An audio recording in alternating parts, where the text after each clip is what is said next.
जय श्रीमन नारायण। आज परम पूजनीय महाराज जी ने, अनिरुद्धाचार्य जी ने बताया कि जो लोग दूसरों की बेटी के साथ अपनी बहू के साथ करते हैं ऐसा, उनको नर्क में भी ठिकाना नहीं मिलता है। बहू के साथ ऐसा करने से कई पापों की सजा मिलती। आइए जानते हैं। जब लड़की विदा होकर ससुराल आती है तो ससुराल उसके लिए बिल्कुल नया होता है।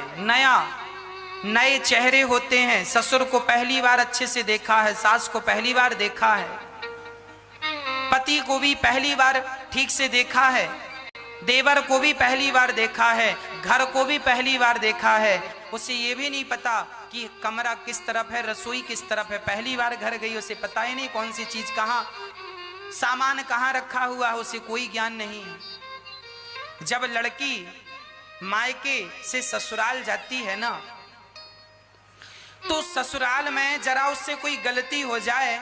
आज पहली बार सास कहती है बहू आई है, बहू के हाथ का जरा भोजन करेंगे सभी लोग। अब बहू डरते डरते भोजन बनाती। पहली माँ के घर में तो बहुत बार बनाया, पर इतना डर कभी नहीं था। पहली बार ससुराल में भोजन बना रही है, डरते डरते हाथ कांप रहे हैं, और हाथ कांपते कांपते जरा नमक ज्यादा गिर गया।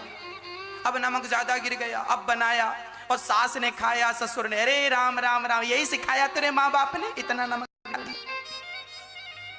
यही सिखाया तेने अपने घर में। लोग इतने निर्दयी हो गए हैं कि अपनी बहू की गलतियां भी माफ नहीं करते लोग। और गलती पहली बार हुई है, इसीलिए सास ससुर से मेरी हाथ जोड़कर प्रार्थना है, बहू तुम्हारी है, तुम उसे जैसा बनाओगी वो आगे चलकर वैसा ही बनेगी। हर बार बहुओं का दोष नहीं होता। यदि माँ बाप की जिम्मेदारी है कि बेटी को संस्कार देना, तो सास ससुर की भी जिम्मेदारी है कि तुम बहुओं को संस्कार दो। क्योंकि बहू एक बच्ची ही तो है, एक बेटी ही तो है, एक घर से दूसरे घर ही तो आई है। अभी उसकी उम्र क्या है? 20 साल की लड़की का विवाह कर दिया, 20 साल की है। क्या तुम्हारी बेटी 20 साल की नहीं है? क्या तुम्हारी बेटी की गलती तुम माफ नहीं करती हो? हर बार बहुओं की गलती नहीं होती, कई बार सास ससुर की गलती भी होती है, कई बार ननंद की गलती और जेठानी की भी गलती होती है। पर चूंकि वो नया सदस्य है तो उसके ऊपर सब लोग बस चढ़ते रहते हैं, डसते रहते हैं। और जब तुम ज्यादा डस लोगे ना तो फिर वो मुंह खोलना शुरू करेगी, फिर वो जवाब देना शुरू करेगी। बाद में मत बोलना कि बहू बहुत बोलती है, पहले नहीं बोलती थी, तुम डसते जा रहे थे, अब बोलने लगी है, अब तुम सुनो। तुमने मजबूर किया उसको बोलने के लिए। रिश्ते ऐसे नहीं चलते कि केवल हम सहते जाएं।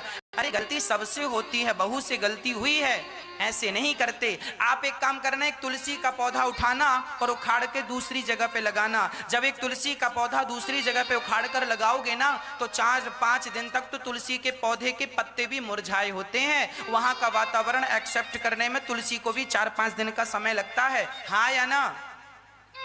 फिर तो वो लड़की संपूर्ण घर छोड़ के आई है, और तुम थोड़ी सी गलती, नमक ज्यादा हो गया, कम हो गया, उसमें तुम ताने मारे बिना नहीं रह रहे हो।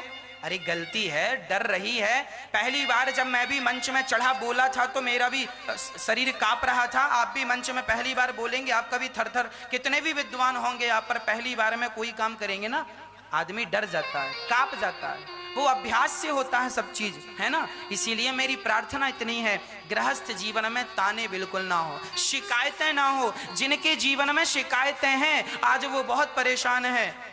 बहू से शिकायत है, सास से शिकायत है, ससुर से शिकायत है, पति से शिकायत है, पत्नी से शिकायत है। अरे क्यों शिकायत भरा जीवन जी रहे हो? हमें किसी से कोई शिकायत नहीं होनी चाहिए, ना पत्नी से शिकायत, ना पति से, ना सास से, ना ससुर से, कोई शिकायत नहीं, सब अच्छा।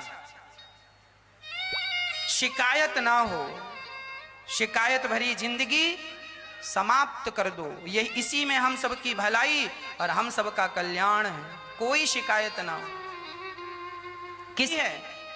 इसीलिए सास ससुर से मेरी हाथ जोड़कर प्रार्थना है, बहू तुम्हारी है, तुम उसे जैसा बनाओगी वो आगे चलकर वैसा ही बनेगी। हर बार बहुओं का दोष नहीं होता।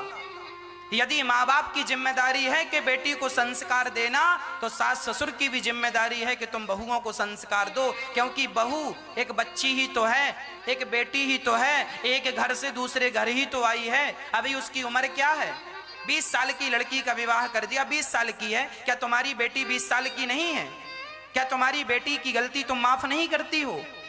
हर बार बहुओं की गलती नहीं होती, कई बार सास ससुर की गलती भी होती है, कई बार ननद की गलती और जेठानी की भी गलती होती है, पर चूंकि वो नया सदस्य है तो उसके ऊपर सब लोग बस चढ़ते रहते हैं, डसते रहते हैं। और जब तुम ज्यादा डस लोगे ना तो फिर वो मुंह खोलना शुरू करेगी, फिर वो जवाब देना शुरू करेगी। बाद में मत बोलना कि बहू बहुत बोलती है, पहले नहीं बोलती थी, तुम डसते जा रहे थे, अब बोलने लगी है। अब तुम सुनो,